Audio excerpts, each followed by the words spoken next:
mas esteja aqui para dizer que Ele é santo, que Ele é maravilhoso, que você tem certeza, que você sabe o que Ele está fazendo, que Ele vai mudar a tua vida. Oh,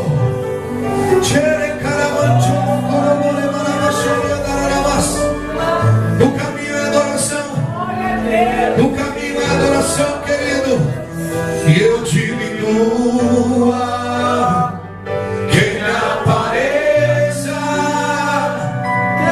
Ele constranja com a sua glória e todo o seu amor, infinita humildade.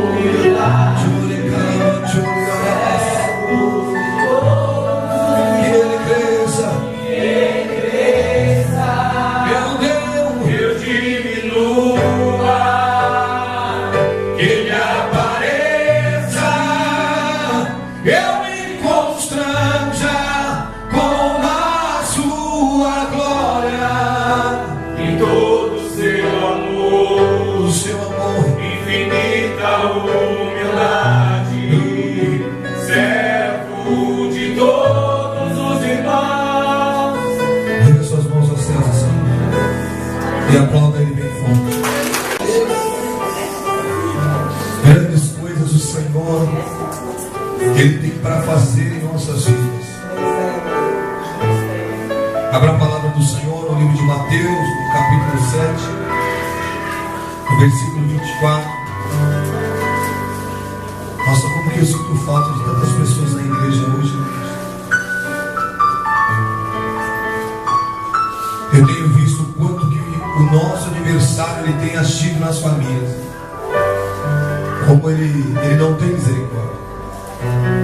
Como que ele trabalha afinco nas famílias. Como que o propósito dele, o projeto dele, ele não desiste. Uma coisa que nós temos que aprender com o diabo é que o diabo ele é perseverante. Talvez você vença algumas batalhas, mas ele está esperando prontamente para te derrubar. E sabe qual é a diferença? Deus ele não faz exceção de pessoas. Não tem um filho mais querido, um filho ou a filha mais querida para Deus. Mas Deus ele faz acepções de atitudes. As tuas atitudes fazem grande diferença. Deus ele não faz acepção de pessoas, mas Ele pesa as atitudes das pessoas. Como nós agimos, como nós nos comportamos, o que falamos, se cumprimos o que falamos. Então essas atitudes vão fazer a grande diferença para você ter uma vida vitoriosa em Cristo. Cuidado, você pai, você mãe. O diabo quer acabar com seus filhos. Ele quer acabar. Você marido, você esposa. Satanás ele quer acabar com o teu casamento, com as tuas finanças. E ele não desiste. Mas o que vai fazer você se defender dele é você não abrir espaço, não dar legalidade para que ele possa agir. É você fundamentalizar o teu alicerce. Às vezes nós nos perguntamos: eu estou tanto na igreja, mas a minha vida não muda. Eu vou para a igreja, eu vou para os cultos, mas parece que Deus ele não gosta de mim, não vai com a minha cara, porque a minha vida não muda. O problema não é que Deus ele não muda a tua vida, é que Deus ele não tem espaço para mudar a tua vida, porque você não deixa. Você até vem para a igreja, você até cultua, mas você não obedece. Fora da igreja você vive a vida como uma pessoa que não conhece os princípios. E aí o inimigo, nosso adversário, ele tem legalidade para poder agir na tua vida. Ele tem espaço. Ele acha meios para agir na tua vida. E hoje, se você estiver disposto a tomar uma postura diferente, fala: Senhor, eu preciso obedecer. Obedecer era melhor do que qualquer sacrifício. Obedecer é a chave da vitória. Obedecer a palavra de Deus, se alinhar, se adequar a vontade de Deus para a tua vida, porque a vontade de Deus, ela é boa, ela é agradável. Deus, Ele não tem adversários, Ele não passa por problemas financeiros. Os céus não estão falidos, não está falido. Por isso que o que eu e você nós devemos fazer é obedecer, nos alinhar. Aqui no livro de Mateus, no capítulo 7, no versículo 24, a Bíblia fala sobre os alicerces, sobre as bases, sobre os fundamentos que a nossa família tem que ter. Diz assim, no capítulo 7 do livro de Mateus, no versículo 24, diz assim: todo aquele, pois, que escuta essas minhas palavras e as pratica, eu vou assemelhá-lo ao homem prudente, que edificou a sua casa sobre a rocha. Veio a chuva, correm os rios, sopram os ventos, e combateram aquela casa, e ela não caiu, porque ela estava edificada sobre a rocha. E aquele que ouve as minhas palavras e não as cumpre, eu comparo esses homens como homens insensatos, que edificou a tua casa sobre a areia, e desceu a chuva, e correram os rios, e assopraram ventos, e combateram aquela casa, e caiu, e foi grande a tua queda. O que você precisa entender é que o nosso aniversário não tem pressa. Ele não tem pressa. Eu já vi pessoas, irmãos, em momentos dentro da igreja, irmãos, está uma bênção, fluindo no Espírito, vivendo, vencendo grandes batalhas espirituais. De repente, para tudo, cai, parece que o fogo vai embora, e essas pessoas voltam para trás. Então você veja que a constância a qual Deus fala no livro de João, no capítulo 15, no versículo 16, que Deus, Ele nos escolhe para nós darmos frutos, e frutos permanentes, que nós venhamos permanecer. Permanecer é aquela palavra que nós temos dito aqui: ter disciplina, perseverar, para que a fé ela se torne um hábito em nossas vidas. Jesus, Ele precisa ser um estilo de vida, uma maneira de viver, não apenas uma fé, uma crença. Jesus, Ele precisa ser um modo de vida. Como um filho, não importa o que meu filho faça, ele sempre vai continuar sendo meu filho. Não importa se eu estou feliz, alegre, triste, com dinheiro ou não, Jesus sempre vai continuar sendo meu Deus.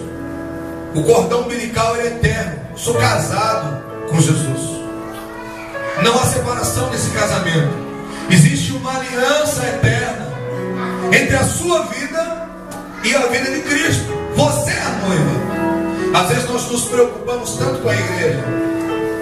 Às vezes dentro da igreja nós somos cristãos, nós louvamos, nós glorificamos, nós adoramos, mas pisou na igreja para fora, parece que é outra pessoa. Meu Deus, mas ali glorificou, exaltou, pulou, falou em mistério tremendo, mas eu saio para fora e parece que eu esqueci tudo que eu aprendi. Sabe por quê? Porque não tem a base, não tem o alicerce, não tem a disciplina, não tem a perseverança, não tem a vigilância que vem bem antes da oração. Então a fé não é um hábito. A fé então é levada por emoções. Você não precisa sentir Deus nesse lugar para saber que Ele está aqui. Na verdade, você não precisa sentir Deus em nenhum momento da tua vida. Eu estou sentindo Deus, eu preciso sentir a presença de Deus. Não, porque Deus, Ele não é apenas uma presença. Deus, Ele é uma convicção. Eu creio que Ele fez todas as coisas e ponto. E eu creio que a palavra, a Bíblia, é o livro do grande arquiteto da terra, ponto. Então eu vou obedecer. Eu não preciso sentir a presença de Deus para obedecer. Então quando nós vamos vivenciar as nossas vidas longe da igreja, é aí que igreja é você. Glória a Deus. Você é a igreja viva. Você é a igreja. Você é a noiva. O Espírito Santo de Deus, ele se move em você, através de você. Ele mora aí, dentro de você. O que nós precisamos é nos fundamentalizar, nos alicerçar nessa base chamada Palavra de Deus e nos esforçarmos para praticá-la. Então, a fé ela começa então a se tornar um hábito. A oração não é mais um peso. Vir para a igreja não se torna mais um fardo. Mas então agora eu tenho um hábito. O hábito de estar com Deus o tempo todo. O hábito de ler as Escrituras. Tem pessoas que dizem: pastor, eu não consigo, eu já tentei, embaralha tudo. Mas as crônicas de Nárnia você consegue ler. A cabana você consegue ler. Pastor, eu não entendo muito, as coisas parecem, as histórias eles se misturam na minha mente. Na semana passada eu falei de uma frase que eu vi no Facebook e eu achei lindo. Eu acho pertinente repetir ela aqui. Que o Facebook ele vai ser a prova. O Facebook, o WhatsApp e as mídias sociais, elas vão ser uma prova no dia do juízo que você tinha tempo para orar. Às vezes nós perdemos tanto tempo querendo nos mostrar para as pessoas nas mídias e nos esquecemos de ter essa mesma paixão, essa mesma sede por Cristo, e nós colocamos Ele em segundo plano. Como assim, pastor? A Bíblia diz que aquele que amar a vida aqui na terra vai perder, e aquele que perder a vida aqui na terra vai ganhar a vida. O que é isso, pastor? São as nossas vontades que passam por cima de Deus. São as nossas vontades que valem mais do que a gente pensa, mais o nosso achismo, aquilo que a gente acha sobre algumas questões, do que verdadeiramente o que Deus deseja. É a oração do determine, não eu quero e pronto, não importa se Deus, que a vontade de Deus se cumpra. Parece que a oração do Pai Nosso é meio mudada. Não é seja feita mais a minha, a tua vontade, assim na terra como no céu, e sim a minha vontade tem que prevalecer o que eu quero. Então eu quero esse casamento, eu quero esse carro, eu quero essa casa, eu quero viver dessa forma, eu quero a minha bênção, eu quero a minha vitória. E às vezes essa suposta vitória vai custar a tua salvação. Às vezes esse suposto prazer carnal seu vai custar a tua vida eterna. E eu creio que não precisa mais acontecer nenhum sinal para que nós venhamos perceber que Jesus Cristo está voltando. Está tudo tão claro. Você pode ser um jovem radical sem pecar contra Deus. Você pode ter muitos amigos, mesmo eles não sendo cristãos, mas não ser influenciado por eles, e sim influenciá-los. Porque o diabo, querido, ele não age sobre domínio. Satanás, ele não tem domínio sobre a tua vida, ele tem influência. Ele vai gerar influência sobre você. Ele não vai colocar um cigarro na tua boca, ele não vai colocar uma garrafa de bebida na tua boca, mas ele vai te influenciar.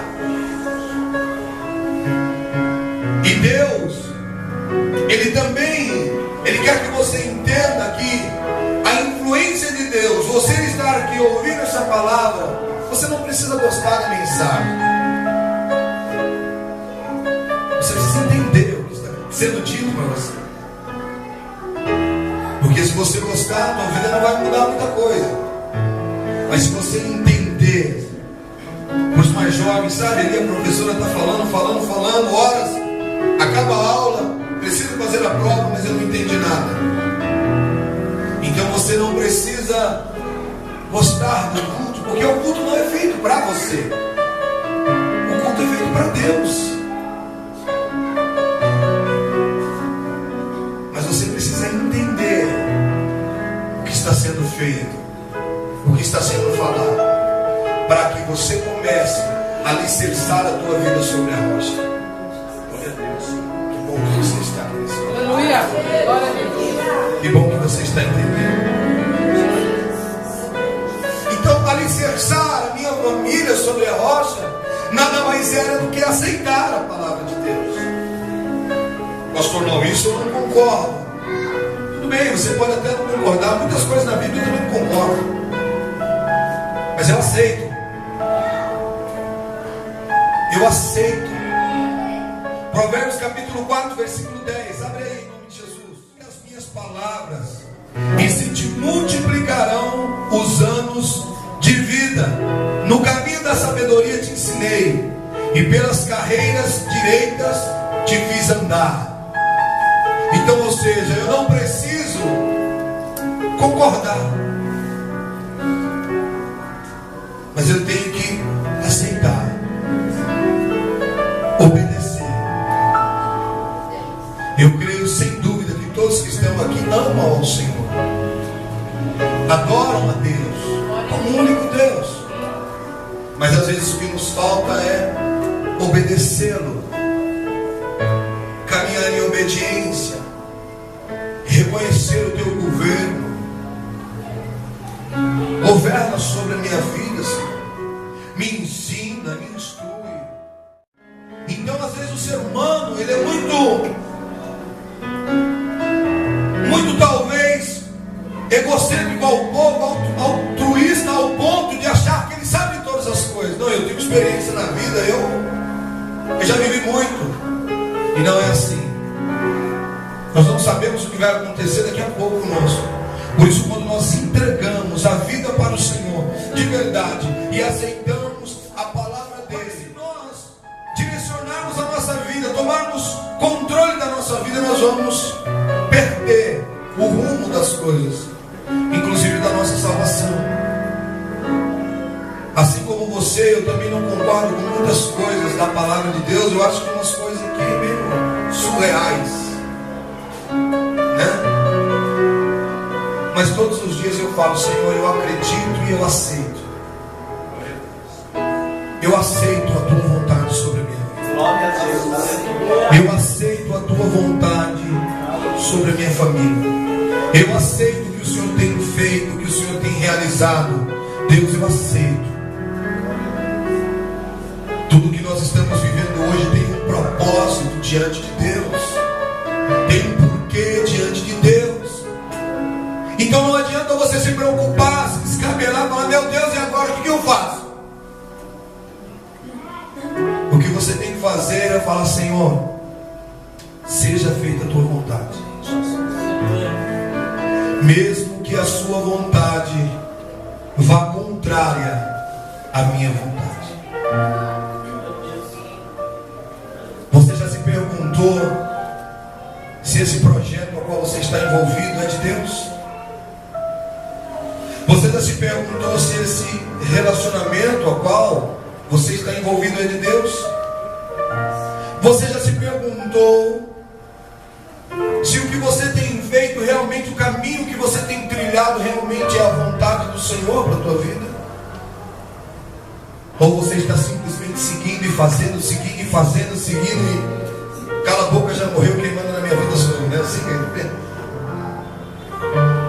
principalmente os jovens, né? Não, quem manda na minha vida sou eu. Pai, a mãe ali trocou fralda, limpou cocô, levou para um canto do outro, fez 14 anos, acha que manda agora, sabe tudo. Nós não sabemos de nada. E como nós não sabemos de nada, por isso que nós, como criaturas, se nós entregarmos, devolvermos as nossas vontades para Deus, no final de tudo nós vamos ser bem-sucedidos.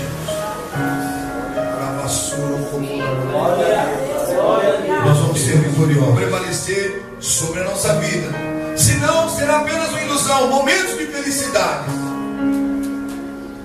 E uma palavrinha que tem incomodado, né, esse tempo que nós vivemos, esse século ao qual nós vivemos, a felicidade. O povo quer ser feliz. O povo não sabe nem o que é felicidade. felicidade quer ser feliz.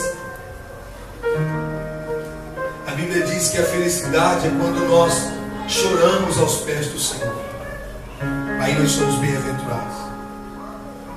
Bem-aventurados sois vós que têm sede de justiça, porque serão saciados. A palavra bem-aventurado, ela significa feliz. Isso é ser feliz. É quando a minha vida está sob o comando do Mestre, do Rabono, do Yeshua, do Hamashia de Israel, do Maranata, do Deus conosco. Então eu sou feliz. Então, querido, eu começo a viver a vida verdadeiramente. O resto é tudo ilusão. O resto tudo passa. Os filhos crescem, e aí os pais morrem, e aí os filhos viram pais e começam a entender o que os seus pais falaram no passado. E aí eles têm filhos, e aí depois eles morrem, e aí os filhos deles se tornam pais, e assim de geração em geração, e o Evangelho vai sendo pregado, e todo aquele que se firmar na palavra de Deus viverá a eternidade prometida na palavra de Deus. Eu tenho certeza que Jesus, Ele te trouxe aqui nessa noite porque você vai ser mais um filho e uma filha obediente. E aí então tudo vai dar certo. Não se preocupe, o tempo, irmão, o tempo às vezes ele é príncipe. O tempo é tremendo, nada melhor como um dia após o outro. Às vezes eu vejo a pessoa cantando hoje, feliz hoje, bombando, arrebentando, e aí ele espera o tempo. No outro dia ela já está triste, já não quer saber mais de nada. Eu falei, olha aí o tempo. Às vezes você está em um tempo hoje, bolso cheio de dinheiro, o armário cheio, bombando, bem empregado, aí o mundo é uma bola, o mundo gira. E aí o tempo te prega uma peça. A firma que você estava bombando, ela vem à falência, você é mandado embora. Então nós não sabemos o dia da manhã. O que nós precisamos é se firmar, se alicerçar na palavra. O homem que edificou a tua casa sobre a rocha. Vem o vento, as dificuldades. Ventos são dificuldades, são provações, são tristezas, são lágrimas, são momentos difíceis, momentos de falta, momentos que os amigos somem, momentos que a família não entende, momentos que você se tranca para chorar sozinho em si mesmo. Mas se você estiver alicerçado sobre a rocha, sobre a palavra de Deus, você permanece. Pode vir a água, pode vir as correntes, o furacão que for, você permanece inabalável. Sabe por quê? Você edificou a tua casa sobre a rocha. Teve um alicerce, teve palavra de Deus, não teve apenas emocionalismo, não teve apenas um culto, porque você entende que agora você é a igreja. Glória a Deus. Glória a Deus. E a igreja não pode viver de qualquer maneira. E aqueles que optaram por viver uma vida de qualquer maneira, eles vão ter os dias difíceis. E nos dias difíceis eles caem, sucumbem, morrem, não aguentam a barra. O Facebook está roubando o nosso tempo de oração. O WhatsApp está roubando o nosso tempo de oração. Pastor, você é contra o WhatsApp? Não, irmão, não sou contra. Eu também ali tenho o Facebook, tenho o WhatsApp. Mas na hora da minha oração é tipo um mantra. É sagrado. Para tudo. Desliga tudo. E aí eu já começo uma chapada com meu Deus. Chore carabachore ore marabachô, Senhor, que bom, Pai. Oh Senhor, como é bom fazer parte desses tímidos que vão morar no céu. Oh Senhor, como é bom, Senhor, estar na tua presença. Me ajuda, Senhor, me fortalece, me restaura. Como é bom passar tempo com Deus. E ali de 1 hora você passa para 2, de 2 você passa para 3. Ontem a madrugada passou que eu nem vi. Se fosse uma balada teria demorado mais. Ontem quando eu cheguei pensei que ia começar, eu já estava indo embora. Eu falei, meu Deus, já acabou. 4 horas na presença de Deus, adorando. orando pelas nações, pensando no próximo, intercedendo. Querido, você sabe que no mundo, segundo um censo mundial, há mais de, parece que é 30 mil suicidas, pessoas que tiram sua própria vida por dia. Só no Rio de Janeiro são mais de 38 pessoas, mulheres que são estupradas por dia, só no Rio de Janeiro. Fora as mulheres que o censo não identifica.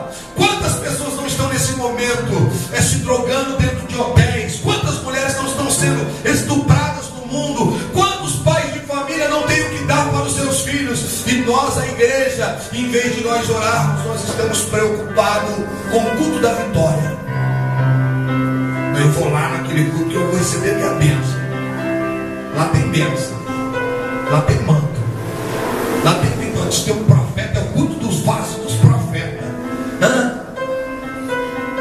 Meu Deus, as pessoas estão perdendo o sentido da fé. Eu estava vendo um vídeo na internet que as pessoas fazem de propósito essas coisas, né, irmão? Aí pegou um rapaz, ele colocou uma roupa bem bonita. E aí ele bateu na porta de algumas igrejas grandes, sabe da Celso Garcia? Aí ele chegou lá e os seguranças armados, né? Falou, não, aqui você não vai entrar não. Não, ele veio arrumado e deixou ele entrar, né? Não, pode entrar, dá uma olhada. Ele entrou, quando viu tudo. Foi em algumas igrejas, e depois ele se vestiu de mendigo. E aí ele voltou nas mesmas igrejas. Aí o segurança, não, aqui não. Mas por que eu não posso entrar numa igreja? Não, aqui não. Ser vestido desse jeito? Ser sujo, fedendo. Então hoje, querido, nós estamos querendo ser Deus, estamos perdendo o princípio, o foco do Evangelho. Essa noite Jesus Cristo, Ele te trouxe para fazer você voltar em alguns lugares, querido, em alguns lugares íntimos dentro de você, que talvez com o tempo se perdeu. Você tem escolha. A escolha é sua, não é de Deus. A tua vitória está mais próximo de você. Depende mais de você do que você imagina. Qual tem sido o seu alicerce? Aonde você tem estabelecido a tua fonte de vida? Com que você tem gastado o teu tempo?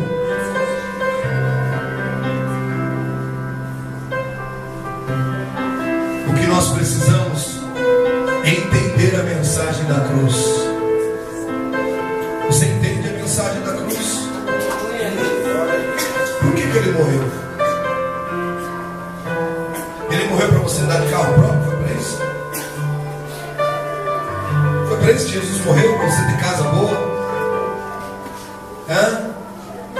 Por que ele morreu? Qual foi o motivo da cruz? O que a cruz significa para você hoje? A cruz é simplesmente não aceito sofrer, não aceito perder. O que os discípulos, os apóstolos ganharam? Porque eu não posso, querido, perder o foco do Evangelho. O Evangelho é isso: aflições, dores, percas, muitas das vezes frustrações, muitas das vezes traições. O Evangelho é isso. Muitos foram cerrados ao meio, muitos foram mortos a fio de espada, muitos foram crucificados de cabeça para baixo. Por quê? Havia uma convicção na mente das pessoas. Elas entenderam que o melhor ainda estava por vir na vida delas, e não era aqui na terra. O melhor de Deus ainda está por vir sobre a minha e a sua vida, que é a salvação em Cristo Jesus. Deus, ele não precisa do seu dinheiro. Deus, ele tem o controle. Ontem nós estávamos aqui, e aí eu vi que o foco tinha se perdido. Porque passaram uma madrugada inteira pulando e dançando, vou para o baile. E aí me veio na mente uma história na minha mente. De uma família lá na Síria, isso é um fato, que foi perseguida pelo Islã, e todos os seus pais, os seus irmãos foram mortos e um menino sobrou. Um menino bem novinho. E aí um ali dos seus algozes disse para ele: olha, nós vamos te preparar. Esse papo de Jesus não é verdade, mas nós vamos te preparar para você lutar pelo verdadeiro Deus, Alá. Mas você precisa negar a Jesus, e nós vamos treinar você para você exterminar aqueles que vão contra Alá. E ele sabe o que aconteceu? Menininho novinho, isso é um fato, tio. Ele falou assim: olha, tio, eu sei que vai doer se o Senhor me matar, assim como o Senhor fez com os meus pais, mas eu não nego meu Jesus. E após aquilo, ele morreu.